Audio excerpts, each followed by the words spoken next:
On a dû réagir de manière très rapide pour mettre en place un service minimum qui permette de continuer à fonctionner tout en sollicitant la présence physique minimale des agents. Aujourd'hui, on a distribué à peu près 23 000 masques chirurgicaux. On s'adapte tous les jours à de nouvelles situations et on fonctionne beaucoup par entretiens bilatéraux ou conférences en visio lorsque c'est nécessaire. Il faudrait que vous me caliez des points d'une demi-heure avec tous mes directeurs. À quoi ça sert la levure? C'est pour la texture, ça gonfler. Mélangez les ingrédients pour obtenir une pâte et vous pouvez commencer votre dessin. Nous accueillons les enfants du personnel soignant principalement, ainsi que les enfants de policiers et de pompiers. L'organisation qui a été mise en place a été calquée sur l'organisation de l'éducation nationale, donc avec un accueil sur le mercredi en journée complète, avec des petits groupes d'animation pour éviter cette promiscuité et une installation à distance des enfants.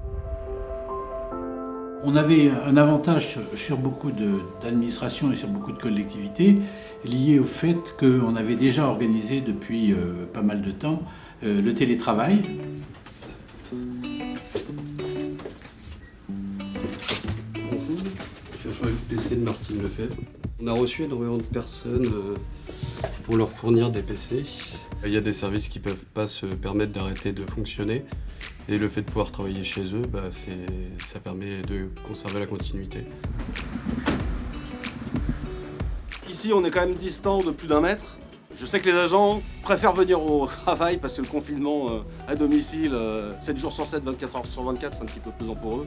Donc on essaye de faire tourner dans la mesure du possible, sauf bien sûr les agents qui ont des soucis de santé. Là, ils sont confinés depuis le début et il est hors de question qu'ils viennent au travail. Donc c'est pour une déclaration de naissance? Tout à fait. Nous avons modifié le service état civil, ne prenant plus que les déclarations de naissance et de décès. Au moment de la naissance de votre enfant, vous ne comptez pas le jour de la naissance, mais vous avez 5 jours pour déclarer la naissance de votre enfant.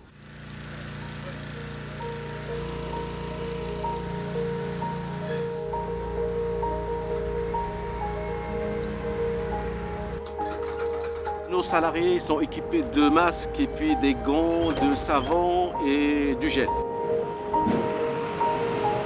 C'est la première fois que ça nous arrive, on le découvre, on s'adapte et on va poursuivre l'effort d'adaptation. De toute façon, à mon avis, les enfants vont passer à travers la grille. La vie continue sous une autre forme, mais on est toujours présent, on répond toujours aux sollicitations, que ce soit de la population, des services. C'est le service public, quoi.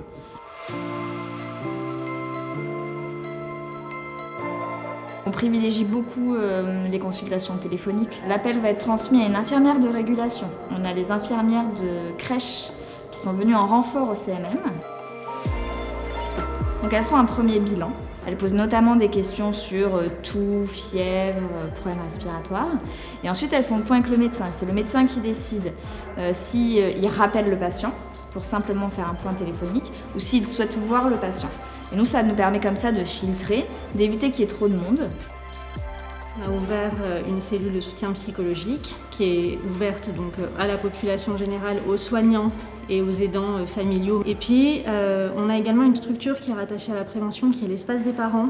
Et elles ont créé un dispositif qui s'appelle Gardons le lien. Une fois par semaine, toutes les familles qui le souhaitent et toutes les familles inscrites reçoivent un mail avec beaucoup de ressources documentaires pour les parents, des tutos d'activités à faire en famille. Les enfants sont contents de venir, se sont bien adaptés parce qu'ils ne connaissent pas forcément les lieux, ils ne connaissent pas forcément les équipes, les agents.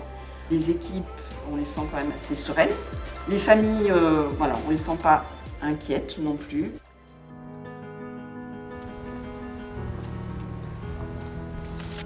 Voilà, monsieur. Vous voulez ma carte d'identité? L'accueil public est fermé, mais par contre, les Suresnois peuvent toujours appeler la police municipale qui leur répondra et qui interviendra sur demande sur le numéro qui est astreint à la police municipale.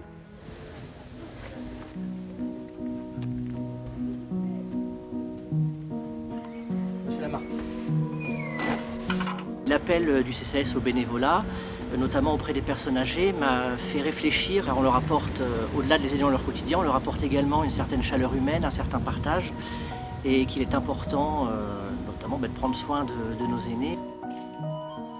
Bonjour, vous allez bien? Ça va et vous? Ça va, merci. Bon après-midi. Oui, vous devez. Merci, au revoir. Au revoir.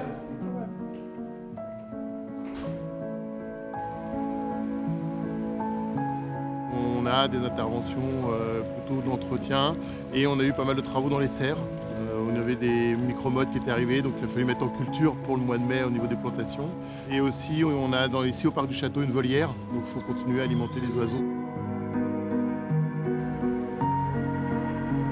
Dans cette configuration très particulière, totalement inédite, que personne sur Terre n'avait encore rencontrée jusqu'à présent, j'ai pu constater une fois de plus, avec une grande satisfaction, le sens du service public et la capacité de mobilisation de nos agents, de beaucoup d'entre eux en tout cas.